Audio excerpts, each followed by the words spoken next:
मागच्या व्हिडिओमध्ये आपण बघितलं की समास भाग 1 त्यामध्ये आपण शिकलो की बहुव्रीही समास, अव्ययभाव समास, इतरेतर द्वंद्व समास। या समास भाग 2 मध्ये आपण शिकणार आहोत नय तत्पुरुष समास। बघा, हा नय तत्पुरुष समास काय असतो की हा समास नकार दाखवतो।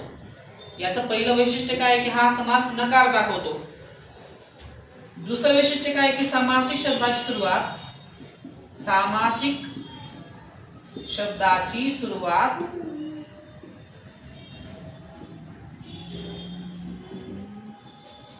अ किंवा अन, सामासिक शब्दाची सुरुवात अ किंवा अन ने होते। सामासिक शब्दाची सुरुवात अ किंवा अन ने होते। आणि तिसरं वैशिष्ट्य काय आहे की समास जो विग्रह आहे, समासाचा विग्रह कसा होतो, न ने होतो। समास विग्रह कसा होतो, न ने होतो। उदाहरण बघूयात आपण, एक उदाहरण बघूयात।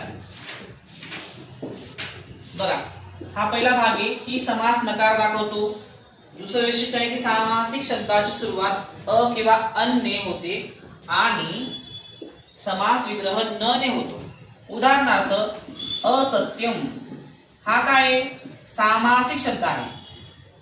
बघा, मी काय म्हटलं, सामासिक शब्दाची सुरुवात अ ने होते,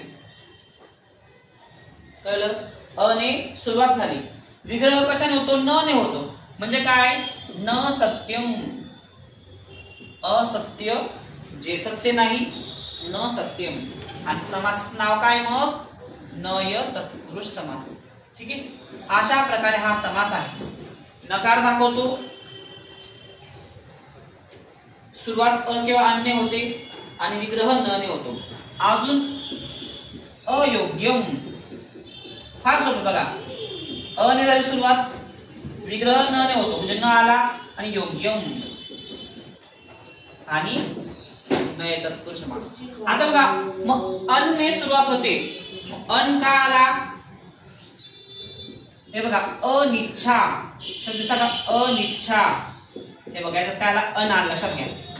अन अधिक इच्छा म्हणजे न इच्छा, न इच्छा, कळलं का? म्हणजे सामासिक शब्दाची सुरुवात त्या ठिकाणी अ किंवा अन या दोन अक्षरांनी होणार आहे। मग या ठिकाणी काय आलं, अन, अन प्लस इच्छा इज इक्वल टू अनिच्छा, असा तो शब्दाची फोड होते। अशा प्रकारे हा आहे नय तत्पुरुष समास, नकार दाखवतो। आणि आता आपण पुढचा जो प्रकार बघणार आहोत, नय तत्पुरुष समास तुम्हाला समजला असेल। नकार दाखवतो, सुरुवात अ किंवा अन ने होते आणि विग्रह न ने होतो। उदाहरणार्थ असत्यम, न सत्यम, अनिच्छा, न इच्छा, अशा प्रकारे। आता पुढचा जो समास आहे तो आहे कर्मधारय समास। पुढचा प्रकार आहे कर्मधारय समास। परीक्षेला हा समास 100% विचारला जातो। बघा, आता कर्मधारय समास ओळखायचा कसा, हा समास ओळखण्याच्या 3 पद्धती आहेत। पहिला प्रकार विशेषण विशेष्य संबंध, विशेषण विशेष्य संबंध। आता विशेषण म्हणजे आपल्याला माहिती, इंग्रजीमध्ये काय म्हणतात, ऍडजेक्टिव्ह, आणि विशेष्याला काय म्हणतात, नाउन। ऍडजेक्टिव्ह नाउन रिलेशन म्हणजेच काय, कर्मधारय समास। उदाहरणार्थ आपण उदाहरण बघूयात की स्थूल पुरुषः, स्थूल पुरुष म्हणजे जाड व्यक्ती। लक्षात घ्या, पूर्वपद आहे स्थूल, पुरुषः उत्तरपद। मग विग्रह करताना काय होईल बघा, लक्षात घ्या, विशेषण काय आहे, स्थूल, पुरुषः म्हणजे विग्रह कसा होईल मग, स्थूलः पुरुषः, स्थूलः पुरुषः। आणि समास नाव काय आलं, कर्मधारय। लक्षात घ्या, विशेषण आणि विशेष्य हे नेहमी एकाच लिंग, विभक्ती आणि वचनामध्ये असते. कळलं का?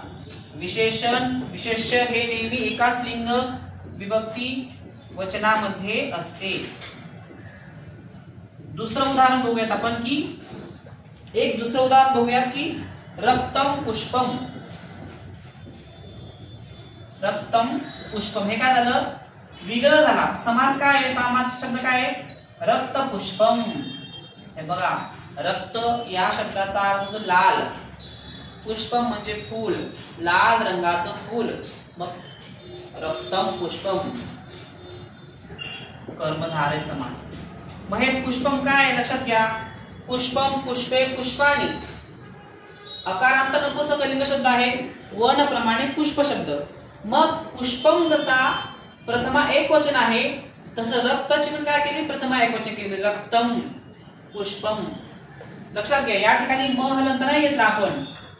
रक्तम पुष्पम असं का नाही घेतलं? कारण आपल्याला माहित आहे पुढे व्यंजन आहे, आणि जर पुढे व्यंजन असेल तर या मकाराचा काय होतो? त्या ठिकाणी अनुस्वार होतो. आणि जर पुढे स्वर असेल, कुठलाही स्वर असेल, तर या ठिकाणी असा म हलंत होईल. हा नियम आपल्याला माहिती, आपण शिकलो आहोत.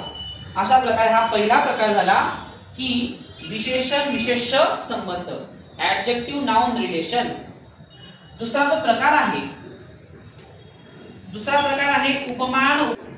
दुसरा प्रकार काय आहे? उपमान उपमेय.